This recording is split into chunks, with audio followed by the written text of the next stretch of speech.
Bueno, otro de los trastornos que vamos a hablar es del trastorno del estado ácido-base, ¿sí? Y esto se da por el valor que se obtiene del pH. ¿Qué es el pH? Es el potencial del hidrógeno. Y ese potencial de hidrógeno está en relación a las concentraciones de iones de hidrógeno, ¿sí? Que tiene una sustancia. Esas concentraciones nos va a permitir medir la alcalinidad o la acidez de una sustancia. El organismo, para poder mantener ese equilibrio del estado ácido-base, tiene los mecanismos homeostáticos que lo regulan al valor del pH. Esto es lo que vimos anteriormente, y los dos órganos principales amortiguadores de esto son el riñón y el pulmón. ¿Y cómo lo hacen? Eliminando o liberando hidrógeno. Entonces tenemos que entender que a mayor concentración de hidrógeno, la solución se vuelve más ácida, porque hay mayor concentración de hidrógeno. Eso implica que el pH baje, el potencial de hidrógeno baje. Cuando disminuye la concentración de hidrógeno, la sustancia es más alcalina, y al ser más alcalina, el pH aumenta.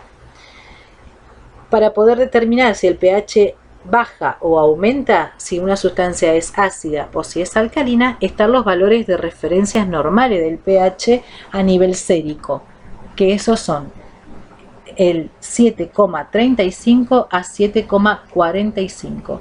Esos son los valores en los cuales puede oscilar el valor del pH. Fíjense de que no hay mucho margen, es muy estrecho el margen de variación que tiene el pH. Dijimos que el riñón y el pulmón son los dos órganos que participan en la regulación del estado ácido-base. Son los amortiguadores de este equilibrio. El riñón regula en el líquido extracelular las concentraciones de bicarbonato, ¿sí? El bicarbonato tiene una estrecha relación con el ácido carbónico. En esta estrecha relación es que se produce ese equilibrio amortiguador del hidrógeno, ¿sí? Cuando hay alguna afectación en esta relación de bicarbonato y de ácido carbónico, es cuando se producen las variaciones en los valores del pH. El pulmón, que es el otro órgano que participa en este equilibrio, regula la frecuencia respiratoria. Por ende, tiene una participación en relación a la producción de dióxido de carbono. Ese dióxido de carbono, cuando se diluye en agua, se transforma en ácido carbónico. Por ende, la función del pulmón afecta indefectiblemente a las variaciones del ácido carbónico. Y como decíamos anteriormente, si entre el bicarbonato y el ácido carbónico son la relación que se genera entre ambas sustancias, son los amortiguadores del equilibrio de hidrógeno en el pH, indefectiblemente el pulmón participa en esta regulación. En esa relación estrecha que existe entre el bicarbonato y el ácido carbónico, se puede modificar por diferentes factores, ¿no? Esa modificación hace que el pH varíe, pero tiene un rango de variación que va entre 7,35 y 7,45, como lo habíamos dicho anteriormente. Si los valores que se generan esta variación salen de este rango, se generan las distintas patologías que vamos a ver a continuación. Pero sí es necesario que entiendan esto, que cuando hay variaciones que están por fuera del 6,8 y fuera del 7,8, ya hay una incompatibilidad con la vida. Esto significa de que las variaciones que están por fuera de estos valores, el paciente se nos muere.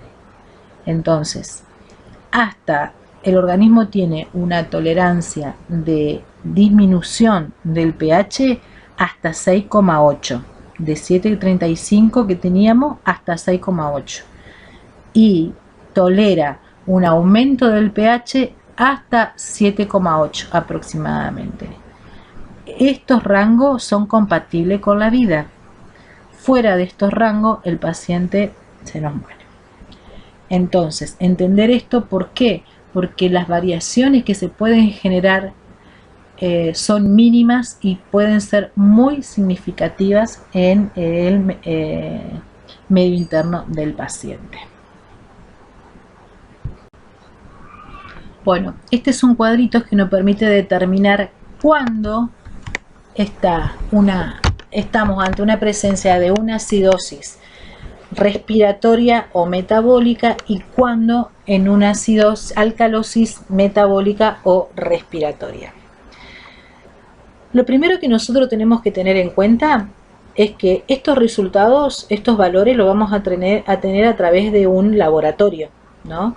Lo primero que vamos a ver en el laboratorio es el valor del pH, que ahí se identifica. Si el pH está por debajo de los 7,35 que tiene como valor de referencia, significa que el pH está bajo. Si el pH está bajo, la sustancia está más ácida, entonces estamos ante la presencia de una acidosis, ¿sí? Ahora, si el pH está por encima de los 7,45, estamos con un pH elevado, entonces el paciente está con una alcalosis.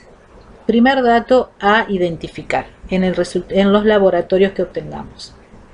Ahora bien, de ahí tenemos que saber cuál es el origen de esta alteración.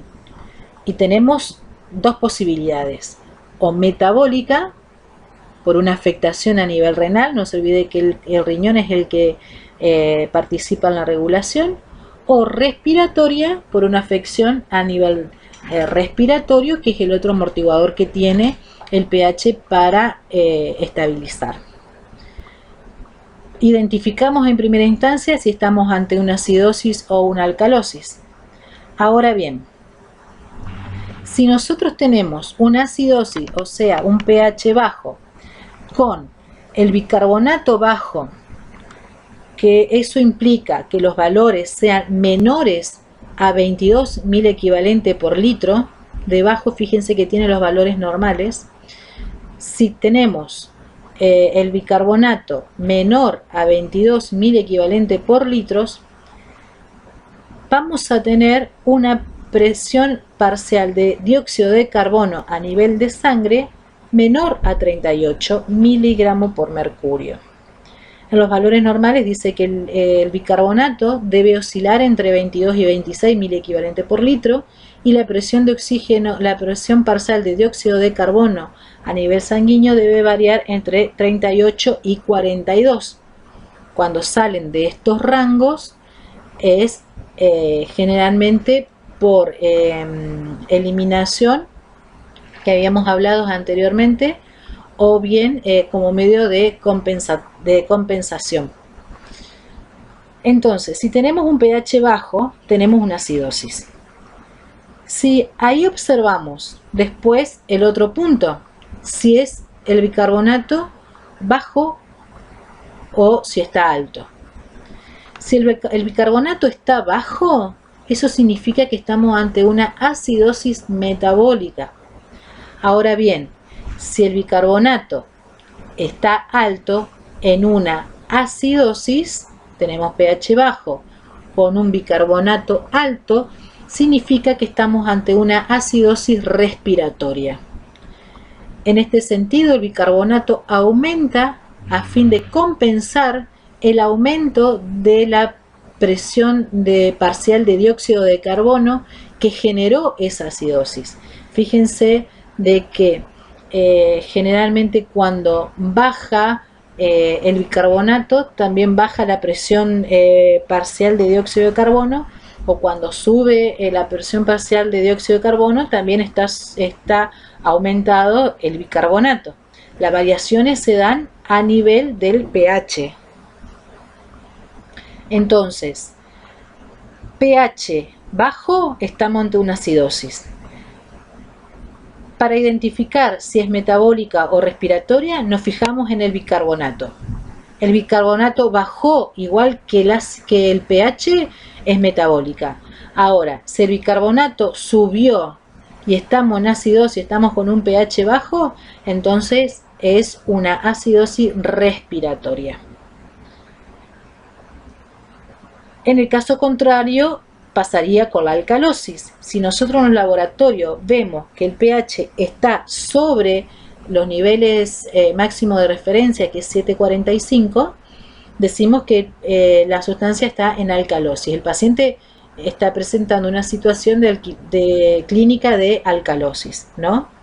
Entonces, tenemos un pH aumentado, estamos en alcalosis. Vamos a observar el bicarbonato. Si el bicarbonato está aumentado, es una alcalosis metabólica. Aumentaron los dos, aumentó el pH y aumentó el bicarbonato. Entonces es una alcalosis metabólica. ¿Y qué es lo que va a hacer el organismo? Va a tratar de compensar a través de un aumento de la presión de oxígeno parcial de dióxido de carbono. Ahora bien, si estamos ante un pH aumentado, o sea, una alcalosis, pero nos encontramos con un bicarbonato bajo, ahí nos está haciendo referencia de que la alcalosis es respiratoria. pH alto, alcalosis, y nos encontramos con el bicarbonato bajo, significa de que la afección es respiratoria. Y esa alcalosis se da porque hay una disminución en la presión parcial de dióxido de carbono en sangre. En las acidosis metabólicas, ahí al costadito tenemos para recordar que es acidosis pH bajo. Decimos que es metabólica porque el bicarbonato también está bajo y baja la presión parcial de dióxido de carbono. Entonces, dentro de las manifestaciones clínicas que tiene el paciente con acidosis metabólica está la cefalea, el paciente puede presentar somnolencia, confusión. Hay un aumento de la frecuencia respiratoria y en la profundidad de las respiraciones. ¿Por qué? Porque trata de compensar esa disminución de la presión parcial de dióxido de carbono. Como está disminuido el dióxido de carbono, trata de compensar aumentando frecuencia cardíaca y frecuencia respiratoria y profundidad de las respiraciones. Puede haber náuseas y vómitos. El paciente puede presentar hipotensión, piel fría y húmeda. El paciente puede presentar arritmia y entrar en shock.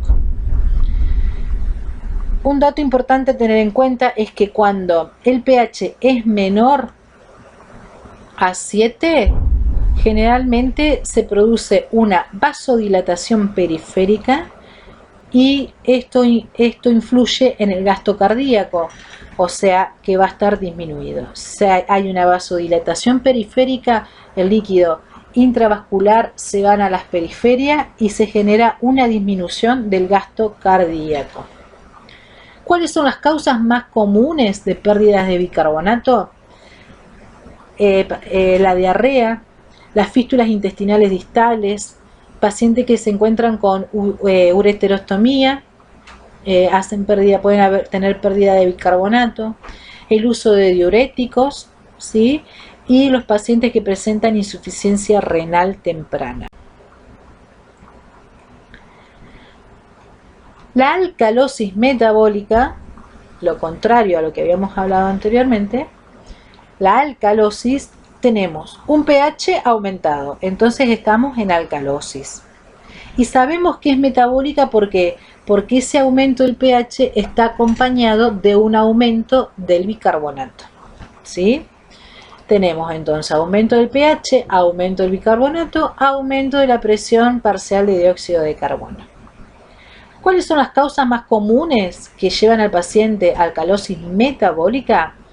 Es vómitos, aspiraciones gástricas, usos excesivos de antiácidos, el tratamiento con diuréticos por pérdida de potasio y el tratamiento con hormona adrenocorticoide. Dentro de las manifestaciones clínicas que va a tener nuestro paciente, va a sentir un hormigueo en los dedos, puede sentir mareo, aumento del tono muscular.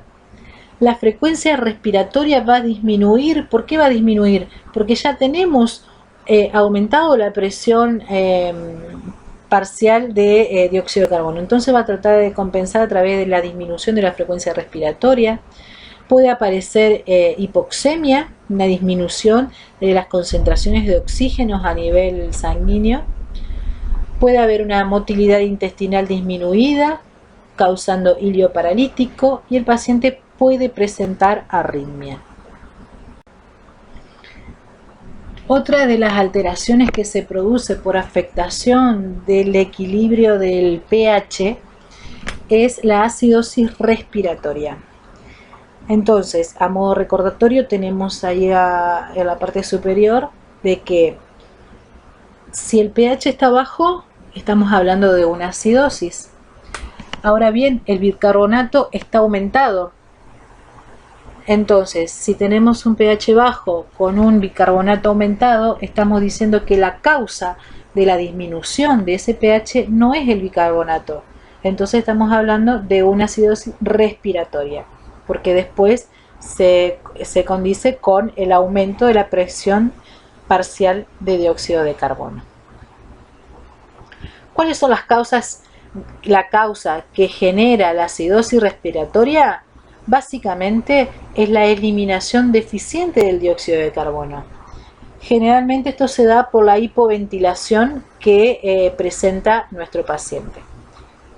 Esa hipoventilación se ve en pacientes con edema agudo de pulmón en situaciones de urgencia, por aspiración de cuerpo extraño, una broncoaspiración con algún cuerpo sólido, el paciente que presenta telectasia, neumotórax, sobredosis de sedantes que dejan al paciente en situación de inconsciencia y no tiene buen manejo respiratorio. Las neumonías graves, paciente con enfisema, bronquitis crónica o con apnea del sueño pueden llegar a generar este tipo de alteración por eliminación deficiente del dióxido de carbono. ¿Cuáles son las manifestaciones clínicas a las cuales nosotros tenemos que estar atentos? Básicamente es en relación a los signos vitales. El paciente va a presentar un aumento en la frecuencia cardíaca, un aumento en la frecuencia respiratoria, todo como mecanismo compensador, un aumento en la tensión arterial. El paciente puede estar ante una situación de omnibulación y puede presentar cianosis distal. Un dato a tener en cuenta es que si la presión parcial de dióxido de carbono es mayor a 60 miligramos de mercurio, esto causa una vasodilatación vascular cerebral con un incremento del flujo sanguíneo cerebral y un aumento de la PIC. Por eso vamos a poder tener pacientes con alteraciones neurológicas significativas al momento del examen, de la valoración. Y el último de las afecciones que se genera con las variaciones del pH es la alcalosis respiratoria. ¿Cómo nos damos cuenta? Porque tenemos un aumento del pH, entonces estamos en una alcalosis. El bicarbonato está disminuido, aumenta el pH, pero disminuye el bicarbonato. Eso significa que no es una causa metabólica, entonces es una causa respiratoria. Entonces en este caso tenemos un pH elevado, alcalosis, con un bicarbonato bajo y con una presión parcial de dióxido de carbono disminuida. ¿Cuál es la causa que generalmente se da la alcalosis respiratoria? Es por una eliminación excesiva de dióxido de carbono. En la acidosis teníamos una eliminación reducida, acá tenemos una eliminación excesiva y se da generalmente por hiperventilación. El paciente está hiperventilando. ¿Cuándo hiperventila el paciente? Ante una situación de ansiedad extrema, en pacientes que padecen de hipoxemia. Los pacientes con intoxicación por salicilatos también suelen presentarse con hiperventilación. Ante una infección bacteriana, pacientes con insuficiencia hepática crónica, tumores cerebrales, o bien si el paciente está en asistencia ventilatoria mecánica, la integración de los parámetros del ventilador en forma inadecuada pueden generar esta eliminación excesiva. ¿Cómo vamos a ver nosotros al paciente? ¿Cuáles van a ser esas manifestaciones? El paciente va a presentar inestabilidad. ¿Por qué? Porque se genera una vasoconstricción y un hipoflujo a nivel cerebral. Entonces el paciente va a estar inestable, una inestabilidad. Va a generar incapacidad de concentración, el paciente no se va a poder concentrar. Nos va a manifestar un adormecimiento y un hormigueo en las extremidades si el paciente está consciente. No nos olvidemos que esto afecta a nivel cerebral también, por eso también presentan alteración del nivel de conciencia. El paciente puede presentar taquicardia y arritmia. El tratamiento básicamente va dirigido a revertir la causa. Hay que determinar qué fue lo que causó la acidosis o la alcalosis y si es metabólica o respiratoria. Y en base a eso determinar cuáles fueron las causas, qué pudo haber pasado para que el paciente llegue a ese estado. Una vez identificado se debe revertir la causa. Además de otros tratamientos que van a compensar también el estado del paciente. Debemos realizar los controles de signos vitales en forma exhaustiva, analizando e interpretando los datos. Por supuesto que hay que registrarlo, pero hay que analizarlo, hay que interpretarlo, hay que ver si hay variaciones y qué es lo que está pasando con este paciente. Debemos efectuar una valoración minuciosa del estado del paciente. Vigilar estrictamente la aparición de signos y síntomas que determinen cambio en el equilibrio del estado ácido-base. Y eso lo vamos a hacer determinando cuáles son las manifestaciones clínicas que tenga y vamos a hacer comparaciones en relación a lo que estaba el paciente y cómo está ahora, dándole los cuidados en cuanto a evolución del estado del paciente.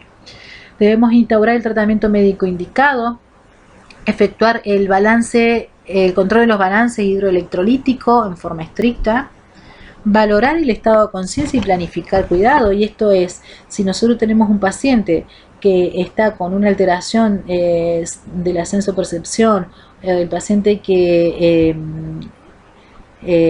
tiene alteración de los niveles de conciencia y demás, y corre riesgo de caída o demás, y hay que planificar cuidados para que no se caiga. Hay que hablar con la familia, hay que explicarle, ¿sí? Valorar la función renal respiratoria y planificar cuidados. Si nosotros estamos hablando de que el paciente presenta una alteración a nivel del estado ácido-base de causa respiratoria y ya identificamos, y bueno, si el paciente está con secreciones, hay que estimular a la eliminación de las secreciones, hay que mantener una vía aérea permeable a través de aspiración. Si el paciente puede expectorar, que expectore, educarlo en ese sentido. Si se lo puede hidratar, se lo hidrata para fluidificar las secreciones, la posición que debe adoptar, o sea, todos los cuidados que debemos planificar en función de las alteraciones identificadas. Debemos acceder a los datos del laboratorio porque es importante que nosotros logremos interpretar si es una acidosis alcalosis y si es respiratorio o metabólico, porque como veníamos diciendo, pequeñas variaciones hacen a la complejidad de la patología. Entonces, identificar e informar esas variaciones. Debemos educar al paciente y a la familia en la medida que se pueda, y por supuesto el registro de toda intervención realizada. Bueno, esta es la última imagen que vamos a dar en el día de hoy. Próximamente estaremos subiendo lo que es el material bibliográfico.